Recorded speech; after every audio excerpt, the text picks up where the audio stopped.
Start, could you tell us about Night Night and your character in the film?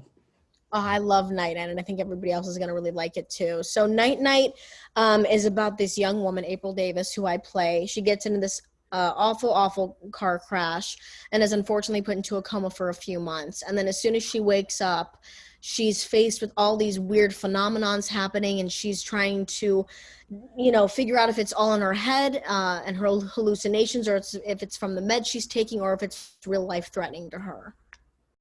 What was it about this particular character and script that stood out to you?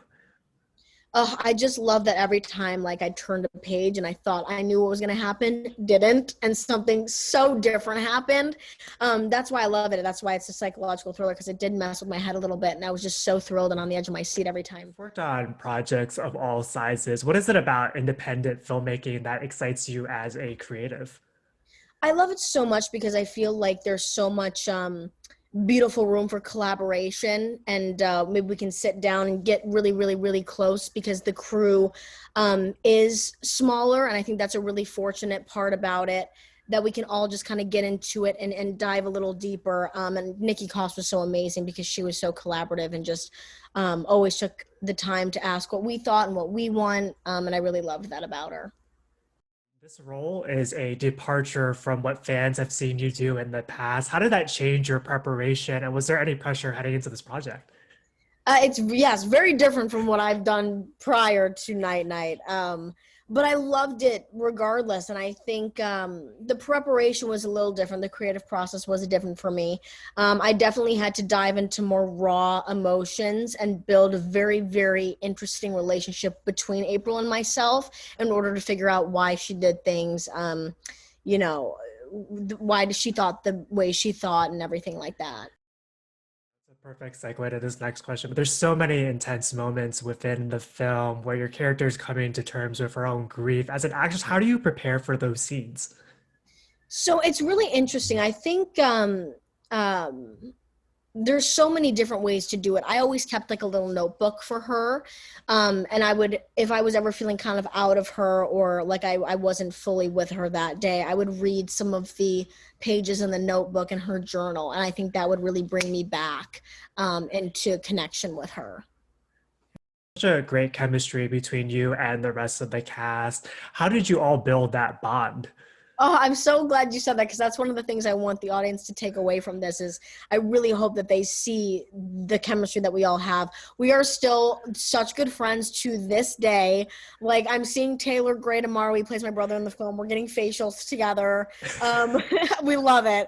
And it was just an instant connection. I think we were like, it's going to be so much fun, and we were so happy showing up every day just to be together and working together. And sometimes we'd accidentally stay up a little too late because I guess being on set for 12 hours wasn't enough for us, and we'd just stay up talking all night.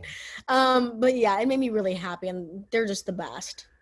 And your character is at the heart of this story. Which of her relationships was your favorite to explore and why? Ooh. Oh my gosh, I don't know if I can pick one.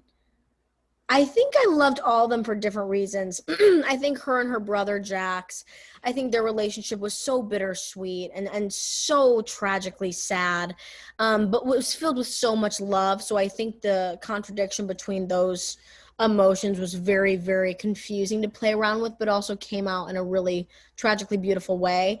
I think me and Derek's relationship, Shepard, Mr. Shepard, or Detective Shepard, he plays. And what happens with us is super sweet. I don't want to give too much away. I'm trying to think of what I can give away.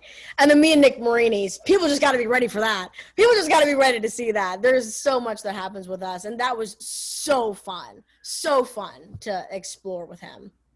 And with this being such a departure from your previous roles, did anything surprise you about the experience? What did you learn about yourself and your craft? I think what I learned about myself is that I really truly love drama. I think that there's a burning passion for drama inside of me, and I just love that I can use it as my escape and also be other people's escapism for the time being as well. And is there a scene in particular that you're really excited for your fans to see? Okay, I can't say too much, but the end of the film is crazy. It's crazy. I don't think anybody expects it to happen. So I wish I could be in every single theater or like watch everybody sing it and just Mm. like watch their faces. Yeah, with it coming out in a couple of days, what do you hope audiences take away after they see it? I truly hope they just take away the amazing entertainment of the movie. Like I said, every single page I flipped, I was like, oh, I know what's going to happen. And I so didn't. So I think people are really going to be on the edge of their seats. And also, I think what April shows people is we all have this instinct. We all have this gut feeling inside of us. And I feel like so many times we don't trust ourselves and we don't look into it more. We're like, oh, it's probably nothing. Trust yourselves, trust your instincts, and just trust yourself. I think that's one of the messages I want people to take away from this movie. And then besides Night Night, where can fans see you next?